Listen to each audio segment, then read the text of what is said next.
इनको नीतीश कुमार से आके क्लास लेना चाहिए भारतीय जनता पार्टी के लोग को। गिरिराज सिंह को बोलिए उस पर बोलने के लिए, तीनों टाइम के नमाजी भी हो जाए तो हमको कौन रोक लेगा। भारतीय जनता पार्टी के पास सिर्फ हिंदू मुसलमान करने के अलावा वोट लेते हैं महादलित का, वोट लेते हैं अति पिछड़ा का, कहे नहीं बोलते हैं।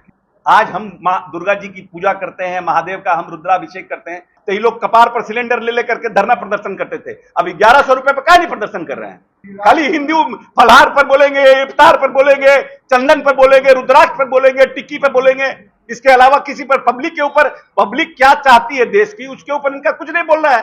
भारतीय जनता पार्टी के लोग को नीतीश कुमार से आग्रह करके रोज 2 घंटे का पॉलिटिकल और एडमिनिस्ट्रेटिव क्लास लगाना चाहिए, तब समझ में आएगा राजनीति क्या होता है। विपक्ष की जो भूमिका है उसका भारतीय जनता पार्टी निर्वहन कर रहा है, ये तो अच्छी बात है। प्रशासन के ऊपर जो लोग पदाधिकारी हैं उनके ऊपर दबाव बनेगा और सरकार जो चाहती है जल्दी से जल्दी उसको गिरफ्तार करना, फास्ट ट्रैक कोर्ट में ले जाना, उसमें और सहूलियत मिलेगा, जाना चाहिए। ये तो विपक्ष का काम ही है, इसको तो करना ही चाहिए।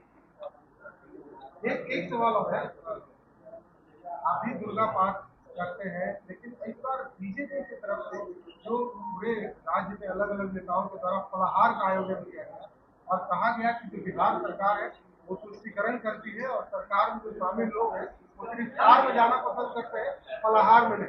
देखिए ऐसा है कि जो देश की आत्मा है उसको समझना होगा। हम गंगा जमुनी संस्कृति के लोग हैं और मुसलमानों की आबादी और हिंदुओं की आबादी बहुत कम है। ये जब परंपरा शुरू हुई थी उस समय लोगों की संख्या बहुत कम थी और उस परंपरा को लोग फॉलो कर रहे हैं और धर्म अपनाने की चीज है। आज हम मां दुर्गा जी की पूजा करते हैं, महादेव का हम रुद्राभिषेक करते हैं, कल हमको प्रेम हो जाएगा मस्जिद में जाने का और हमको लगेगा कि नहीं हम तीनों टाइम के नमाजी भी हो जाए तो हमको कौन रोक लेगा। ये तो बिदंगड़ा खड़ा करता है ना ये लोग। भारतीय जनता पार्टी के पास सिर्फ हिंदू मुसलमान करने के अलावा आज तक भारतीय जनता पार्टी के नेता 2 चीज पर आए थे सरकार में।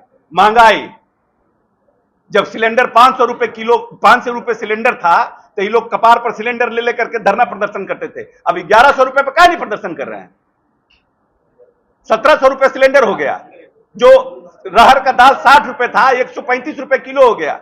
इस पर तो कोई नहीं बोल रहा है कि काहे हो गया। क्या रहर के दाल की उत्पादन कम हो गई? क्या हुआ? आपने एक्सपोर्ट करा दिया और लोगों को यहां पर जो बिचौलिया है, बिजनेसमैन है, जो दाल का खादान का काम करता है, उसको आपने प्रोटेक्शन दे दिया और गरीब जनता, मिडिल क्लास लोग जो है उनको परेशानी हो रही है, उस पर कोई नहीं बोलेगा। बेरोजगारी पर आपने कहा, आपने सब जगह आउटसोर्स कर दिया। रिजर्वेशन जो था, जितने भी जो दलित के लोग थे, अति पिछड़ा के लोग थे, उनका सब रिजर्वेशन आप खा गए, उस पर आप नहीं बोलिएगा। गिरिराज सिंह को बोलिए उस पर बोलने के लिए। वोट लेते हैं महादलित का, वोट लेते हैं अति पिछड़ा का, कहे नहीं बोलते हैं। खाली हिंदू फलहार पर बोलेंगे, इफ्तार पर बोलेंगे, चंदन पर बोलेंगे, रुद्राक्ष पर बोलेंगे, टिक्की पर बोलेंगे, इसके अलावा किसी पर पब्लिक के ऊपर, पब्लिक क्या चाहती है देश की उसके ऊपर इनका कुछ नहीं बोल रहा है। ये लोग महा घृणित टाइप के लोग हैं। इनको देश के आम जो लोग हैं उनसे इनको कोई मतलब नहीं है कि कैसे देश आगे बढ़े। इनको नीतीश कुमार से आके क्लास लेना चाहिए भारतीय जनता पार्टी के लोग को कि कैसे डेवलपमेंट होता है, कैसे नक्सलिज्म खत्म होता है, कैसे हमको देश के जो बड़ी आबादी जो पिछड़े और लंबे समय से मुख्यधारा से जुड़ी नहीं है उसको कैसे मुख्यधारा में जोड़ा। भारतीय जनता पार्टी के लोग को नीतीश कुमार से आग्रह करके रोज 2 घंटे का पॉलिटिकल और एडमिनिस्ट्रेटिव क्लास लगाना चाहिए, तब समझ में आएगा राजनीति क्या होता है।